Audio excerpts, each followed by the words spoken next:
Mark's life took an unexpected turn the day he found a tiny kitten clinging to his pant leg during a hike. The little creature, weak and trembling, wouldn't let go. She pressed against his leg, as if begging for help. Unable to walk away, he took her home and named her Arya. Within a week, he was completely attached to her. She followed him around the house like a shadow, curling up beside him as he worked, and quickly became a part of his daily life. He couldn't imagine life without her. He even started to wonder why more people didn't adopt stray cats. Though deep down, he sensed that Arya was different. But as days passed, something wasn't right. The kitten kept growing bigger every day, and her behavior became stranger. The animal Mark had rescued wasn't a kitten at all, and when he discovered the truth, it was devastating. Arya wasn't just a bobcat, and she was never meant to be someone's pet. Before we start, hit the like button and make sure to subscribe if you haven't, and hit that notification bell so that you won't miss any new stories. Mark Harrison, at 68, had come to measure his life in silences. The loudest, most profound silence was the one that had filled his small cabin in the foothills of the North Carolina Blue Ridge Mountains for 2 years, ever since his wife, Eleanor, had passed. The ticking clock on the mantle, the whisper of the wind in the pines, the popping of the wood stove. They were just small noises punctuating a vast, empty quiet. His days fell into a simple, unyielding rhythm. Coffee, woodworking, a long hike, dinner for one, and then the long evening spent staring into the fire. It was on one of these hikes, a crisp Tuesday in late October, that the silence was broken. He was on the Laurel Creek Trail, a path he'd walked 1,000 times when he heard it. A high-pitched, desperate mewing. It was so thin, it was almost birdsong. He stopped, scanning the carpet of fallen, damp leaves. Nothing. He took another step, and it came again, frantic and close. Mark pushed aside a spray of rhododendron and looked down. There, trembling on the dark earth, was a kitten. It was the smallest living thing he had ever seen. Its fur a mess of spots and tufts, its ears comically large for its tiny, triangular face. Its ribs showed clearly through its thin coat, and it was shivering so violently he could see it from a yard away. He knew the rules. He'd lived in these mountains his whole life. You leave wildlife alone, the mother is probably nearby. He stood there for a full minute, waiting. The only sound was the creek and the kitten's terrified, reedy cries. He looked around. No sign of a mother, no tracks. Just this tiny, freezing creature, hours from death. "All right, little one," Mark whispered, his voice rusty from disuse. "Where's your mama?" He knelt, his old knees protesting. He reached out a gloved finger, and the creature impossibly didn't hiss or spit.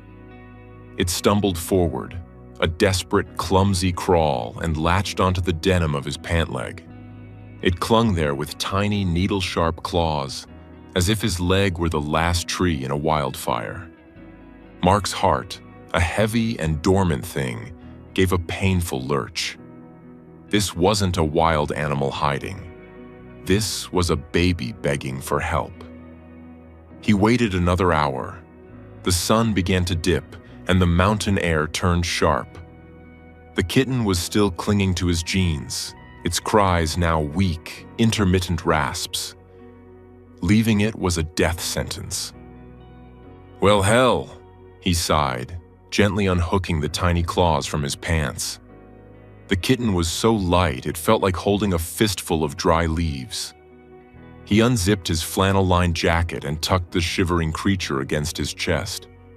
It immediately burrowed into the warmth, and a faint, rumbling purr, far too deep for such a small body, vibrated against his ribs.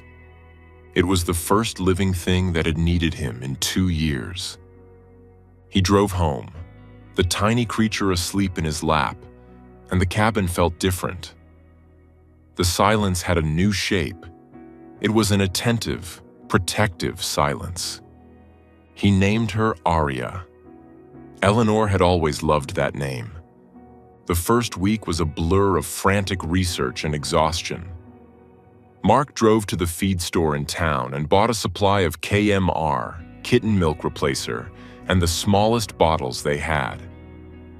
"Got a new mouth to feed, Mark?" asked Jim, the owner, leaning on the counter.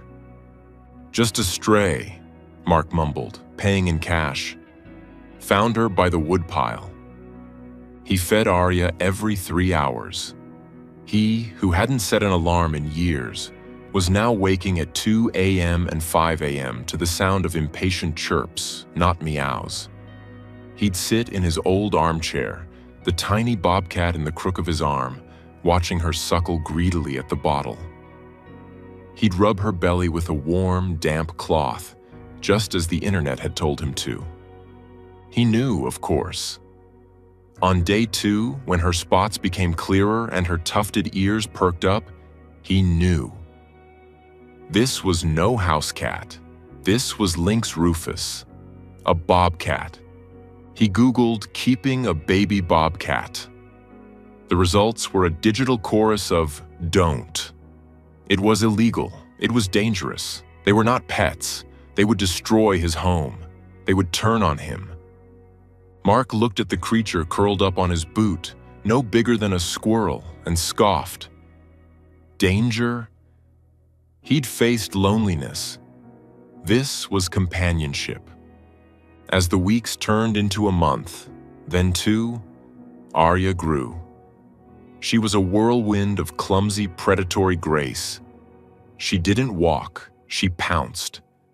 She attacked his bootlaces, the dust bunnies under the sofa, and the stray beams of sunlight on the floor. She'd stalk him from the kitchen to the workshop, her stubby tail twitching, before launching a harmless ambush on his ankle. He was completely, hopelessly attached. She became his shadow. When he sat at his workbench, carving delicate birds from blocks of basswood, Arya would be asleep in a box of wood shavings at his feet. When he read in his armchair by the fire, she would climb with surprising strength up his pant leg and curl onto his lap, her deep, throaty purr a balm on his quiet grief. "You're a character, aren't you?" he'd murmur, scratching the thick ruff of fur under her chin. He knew he couldn't keep her inside forever. He spent nearly $5,000, a significant chunk of his savings, building a massive outdoor enclosure. It wasn't a cage, it was a compound. He attached it to the back of the house with a cat door so she could come and go. It was 40 feet long, roofed with heavy gauge wire, and filled with logs, high platforms, and a small circulating pool. He ordered specialized raw food from a company that supplied zoos, a blend of rabbit, quail, and necessary supplements. He was doing it right, he told himself. He was giving her a better life than she ever would have had in the wild. She was safe. She was fed. She was loved. Deep down, a small, nagging voice warned him he was playing with fire. But then Arya would chase her tail or fall asleep on his chest, and the voice would fade.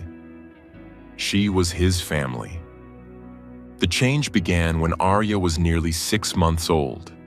She was sleek and muscular now, almost 20 pounds, and undeniably wild.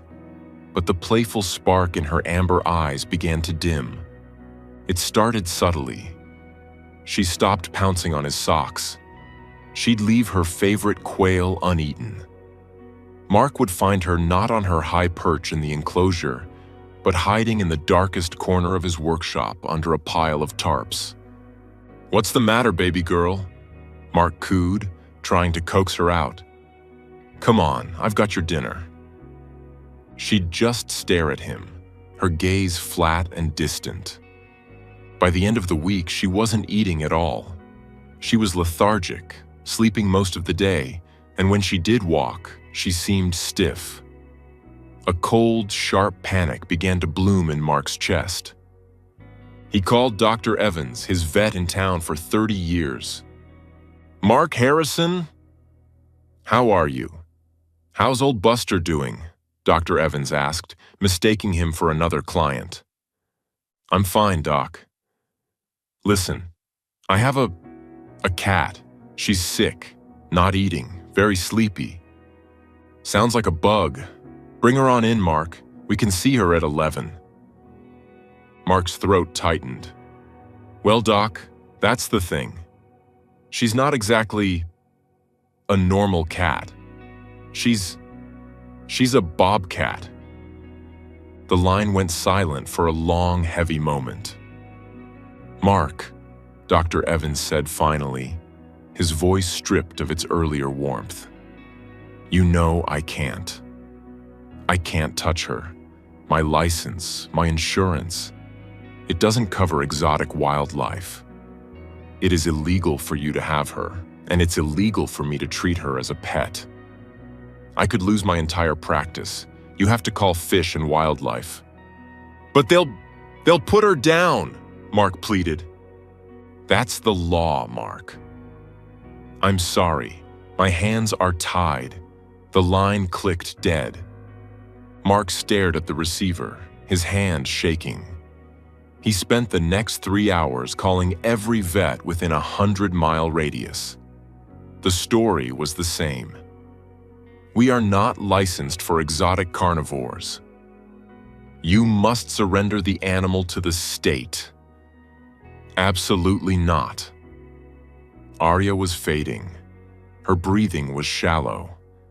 Mark sat on the workshop floor, tears welling in his eyes, and stroked her fur. She was a wild animal, and his love had trapped her. He was watching her die because he couldn't let her go. Desperate, he typed, "Wildlife Bobcat Rescue Tennessee" into his computer. He'd go to another state if he had to. A result popped up. Appalachian Wildlife Sanctuary, 4.5 hours away in the mountains near Johnson City. He dialed, his heart pounding. A calm, professional voice answered. "Appalachian Wildlife. This is Sarah." Mark's voice broke. Please, you have to help me. I have a bobcat. I found her as a kitten. She's dying. No one will see her." He poured out the whole story, the finding, the feedings, the enclosure. He expected a lecture, but the woman just listened. "Sir?" Sarah said, her voice firm but not unkind. "What you're describing sounds like a severe metabolic or nutritional deficiency. Or she could simply be suffering from the stress of captivity. An enclosure, no matter how large, isn't the wild. Her instincts are telling her she's in the wrong place, and it's shutting her down." "Can you help her?" Mark whispered. There was a pause. "We can examine her at no cost. But you must understand, Mr. Harrison. If we take her in, she will not be returned to you. Our only mission is to rehabilitate and release. If she is too sick to be released, she will remain at the sanctuary as an educational animal. But she will never be a pet again." The words hit Mark like a physical blow. Lose her. The thought of the cabin empty again. The silence returning, heavier this time. But then he looked down at Arya, her body limp, her eyes dull. His love or her life? It wasn't a choice. "I'm coming," he said. "I'm leaving right now." The 5-hour drive was the longest of Mark's life. Arya lay in a large dog carrier in the passenger seat, nestled in one of Eleanor's old, soft quilts. He talked to her the whole way, his voice thick with grief. "I'm so sorry, baby girl. I messed up. I didn't want to be alone. But I'm going to get you help. They'll make you better. You'll be able to run in the real woods." He arrived at the sanctuary, a sprawling, clean facility set deep in a valley. It smelled of pine disinfectant, hay, and a musky animal scent he couldn't place. Sarah, a woman in her 40s with a kind face and no-nonsense eyes, met him at the intake office. She was with a tall, bearded man in a khaki uniform who introduced himself as Dr. Ben Cole, the head biologist. They were professional, but Mark could feel their quiet, heavy judgment. They asked an endless stream of questions as they gently lifted Arya from the carrier. "What exactly was her diet?" Dr. Cole asked, his eyes scanning her body, his fingers probing her joints. I got a special blend from a zoo supplier, raw rabbit, and..." "Any supplements? Calcium? Taurine?" The food said it was complete. Dr. Cole nodded grimly, writing on a clipboard. Her joints are swollen, Mr. Harrison. It's likely metabolic bone disease. Her body couldn't process the nutrients. Your complete diet was killing her." Mark felt like he'd been punched in the stomach. His best intentions, his expensive food, it had all been a catastrophic failure. "She likes this," Mark said, his voice choking as he handed Sarah the old quilt. "It was my wife's. She sleeps on it." Sarah's expression softened for the first time. "We'll take good care of her, Mark. You did the right thing bringing her here. You can call in a few days for an update." He watched them carry her through a door marked triage. He stood in the gravel parking lot for a long time. Handing her over was the hardest thing he had ever done. It felt like a betrayal. It felt like losing Eleanor all over again. The drive home was a blur. The cabin, when he returned, was no longer just quiet. It was empty. Mark called every day for a week. The updates were terse. "She's stable but guarded. She's on a critical care diet. She's not responding to the MBD treatment as we'd hoped." Then, on the 10th day, he called, and the receptionist gave him a different answer. "Oh, the bobcat. Arya? She's no longer at our facility, sir." Mark's blood ran cold. "What? What do you mean? Did she? Oh, no, sir. She was transferred. Dr. Cole had her moved to the Carnivore Research Institute at the university. It's a specialized facility." Why? He hadn't agreed to that. Was she a test subject? Was she so sick they were just going to study her? A new, cold dread washed over him. He got in his truck and drove the 5 hours back, fueled by anger and fear. He stormed into the sanctuary office. "Where is she? You had no right to move her." Sarah met him in the lobby, holding up her hands. "Mark, please. Calm down. It's a good thing. It's just very complicated. Dr. Cole is the one you need to talk to. He's at the institute. He's expecting you." "Expecting me? I called him when you left your cabin. He'll explain everything." The institute was a sterile, modern building of glass and steel. It felt a world away from the rustic sanctuary. Dr. Cole met him in a small conference room. He looked exhausted, but his eyes were bright, almost electric. "Mr. Harrison, sit down," Dr. Cole began, his voice formal. "What you did, keeping that animal, was reckless, foolish, and against the law. By all rights, I should have you charged." Mark deflated. "I know. I just want to know if she's okay." Dr. Cole stared at him for a long moment, and his academic demeanor cracked. He leaned forward, his voice dropping to a near whisper. "She's more than okay, Mark. She's a miracle. We ran her genetics, standard procedure for any new intake. Her blood work came back. Well, it came back impossible. We ran it 3 times. What are you talking about? Arya isn't just a bobcat, Mark. Lynx rufus. Her markings are wrong. The ruff of fur on her face is too pronounced. Her bone density, even with the MBD, is off the charts. She doesn't match any known local population." Dr. Cole clicked a remote. A black and white photo of a stuffed, snarling cat from a museum appeared on the wall. "This," Dr. Cole said, "is a Lynx rufus highlandus, the eastern highland bobcat, a subspecies we believed was hunted to extinction. The last confirmed specimen was shot in this state in 1892. We thought they were gone forever."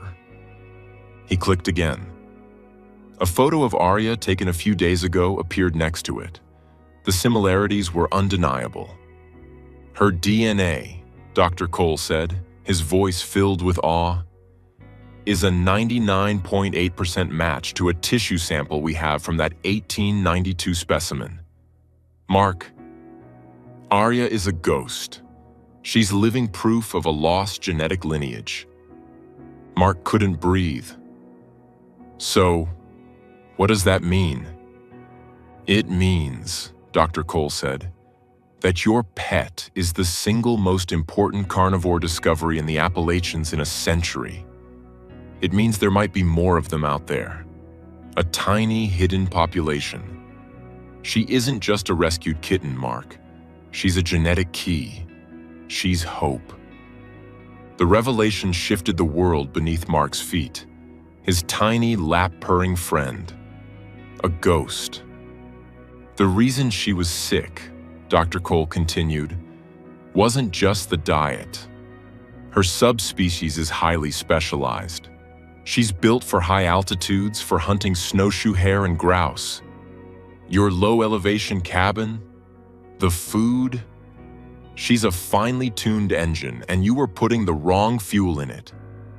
At the Institute, we've been able to stabilize her. She's already recovering." "So, what happens now?" Mark asked. "Now," Dr. Cole said, "we save her species. And you, Mark, are going to help us." The next 6 months were a strange dream. Mark was given a special volunteer badge for the Institute. He was no longer her owner.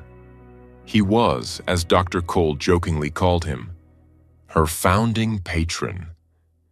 His task, given his woodworking skills, was to help build the final stage rehabilitation enclosure, a massive 3-acre patch of forested hillside, double-fenced and secure. He worked alongside biologists and students, building platforms and dens that mimicked the high-altitude forests Arya belonged to. He saw her, but only from a distance, through binoculars. She was magnificent. She had grown into a powerful 30-pound predator. Her coat was thick and silvery, her ear tufts long and black, her gaze sharp and wild. They were teaching her to hunt live prey, rabbits and quail released into her enclosure. He watched her make her first kill, a silent, lightning-fast ambush. She was no longer his Arya. She was a wild queen, and his heart swelled with a pride so fierce it almost hurt. Finally, the day came. It was a cold, bright morning in late April. They drove her in a specialized transport crate high into the Black Balsam Range, a remote, protected wilderness area where the 1892 specimen had been found. It was a place of spruce fir forests and sweeping grassy balds. Mark was there, along with Dr. Cole and Sarah. "She's fitted with a satellite collar," Dr. Cole said quietly as they stood before the crate. "We'll be able to track her. But this is it. The rest is up to her. He looked at Mark. You found her, Mark. It's only right. You open the door. Mark's hands trembled. He walked to the crate and fumbled with the heavy steel latch. He pulled it free and the door swung open. Arya didn't bolt. She stepped out slowly, cautiously. She was a stunning, powerful animal. She stood at the edge of the clearing, her head raised, tasting the wind. She looked at the endless peaks, a landscape she had never seen but that her very bones recognized. Then, she turned her head. She looked directly at Mark, her amber eyes meeting his across the 30 feet of mountain grass. It wasn't a look of affection. It wasn't thank you or goodbye. It was deeper. It was a look of acknowledgement, a silent, primal connection that spanned the gulf between their two worlds. Then, in two powerful, silent bounds, she was gone. She vanished into the dark shadows of the spruce forest as if she were never there at all. Mark stood there. The image of her burned into his mind. He was sobbing, great, heaving breaths that tore from his chest. But it wasn't just grief. It was relief. It was awe. It was a profound, wrenching, beautiful release.